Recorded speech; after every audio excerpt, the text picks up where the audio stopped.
Will Supreme Court nominee Elena Kagan's lack of experience as a judge, per se, turn her into the next Harriet Miers, who is a failed nominee? Let's ask today's panel, best-selling author Brad Meltzer. His latest book called Heroes for My Son. Also here, 2008 Libertarian VP nominee Wayne Allen Root and attorney Jami Floyd.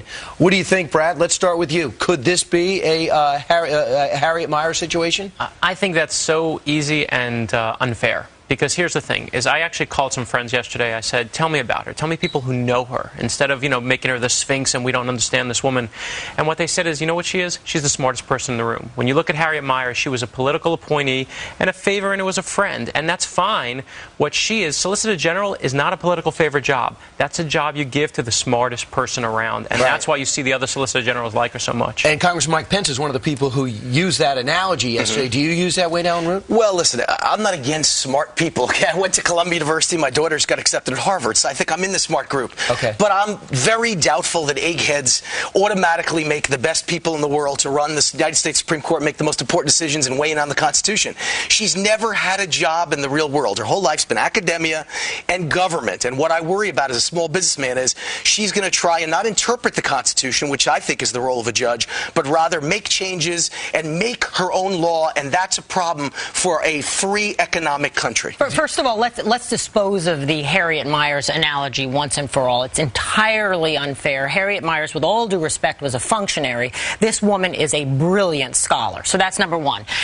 Then in terms of whether or not she's had a real job, Solicitor General is indeed a real job. It's one of the heaviest jobs But you don't make a payroll. You don't make a payroll. It's one of the heaviest jobs you can carry in Washington. So I think this woman, certainly we don't want to have old judges on the U.S. Supreme Court. In the history of the court, there have been 40-some judges who have not been justices, who have not been judges before. And some of the best justices have not been judges before. Some of the little that she has written down and that we can get our arms around is her stance when she was when she said, I don't want any military recruiting to take place on my campus.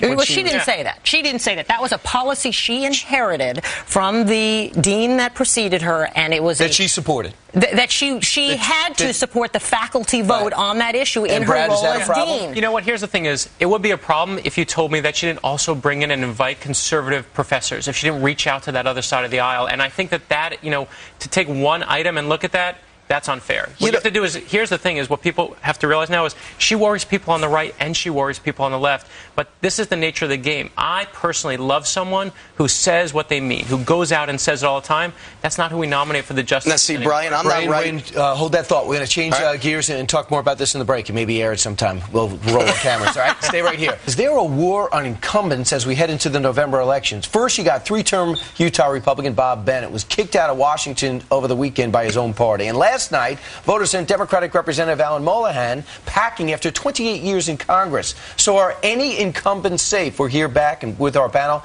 Brad Meltzer, Wayne Allen Root, and Jami Floyd. First off, Jami, what do you get from Mullihan's loss last night in the Democratic primary? Look, I think there is a difference when there's an ethical concern. Because he's been investigated by the FBI. Investigated by the FBI. We've got the Wrangell problem here in New York, my congressional district. That's a little different than the anti-incumbent sentiment, though I think it folds into that. I do think with the Tea Party movement and general sentiment in America, there is an anti-incumbent spirit, and I think it speaks to what's going to happen in 2010. I don't know that that's bad necessarily for Obama in 2012. You mean to lose the House or the Senate, or to get some fresh faces in to run for the nomination? Fresh faces in to run. What you're saying is it may save him because he can't be his usual socialist self. That's not what I'm saying. That's what you're saying. Right. Hey, let's take a look at some of the people you just mentioned as we get Wayne Allen to weigh in. Senator Owen Specter's certainly in trouble in the Democratic primary. Yes, he's a Democrat, remember. Senator Blanche Lincoln over in Arkansas is in trouble. Health care. And Caroline Kilpatrick, a Democrat out of Missouri there. And you left out my favorite target of all, Senator Harry Reid, my United States Senator, who is the majority leader, who has been there forever, who should have the safest seat in the United States Senate. And Nevada is ground zero of the Tea Party movement. Harry Reid is gone. Every poll shows we have like 12 Republicans running against him. Right. And I'm a libertarian. I'm not even a Republican. Every one of them is beating him in polls. I mean, he is gone. But, Brad, what is the message that you get from this outside Harry Reid? And you know what? This is what happens in midterm elections. This is what happens. Any sitting president always has the other side gain in the midterm. But it's to me, it depends on how much you want to focus the telescope.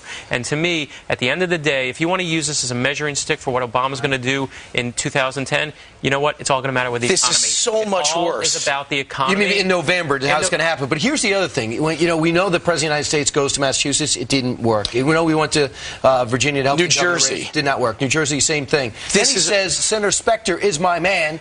And so far, Congressman Joe Sestak has come all the way back and is now beating him. Well, the Specter issue is complicated also now by the Kagan decision. Remember, Specter voted against Kagan before when he was a Republican. Now he's thinking, why couldn't we wait on this Kagan decision till after my vote in May? Brian, this is so much more than an off-year election. What do you This mean? is going to be a revolution. This is a citizen revolution. I call it AARP. I'm a member of the AARP. Americans Against Rotten Politicians. Everyone is signing on now. This is going to be a landslide wave now. I'm not a Republican anymore. I'm a libertarian. But having said that, I am thrilled that there will now be gridlock. Obama will not be able to put in place his socialist agenda. You know what? When it comes to Clinton gridlock, that's how the Constitution was designed. What the founders did is they wanted it to be hard to make change. That's not a bad thing. We shouldn't look at that as like this is the end of the world. And think back on Clinton. Think back on Clinton. And that'll be the final word. And we're designed to end just like this. The founders would have loved it that way. And the founders would have probably preferred I toss out to the green room now to tell us what else is coming up.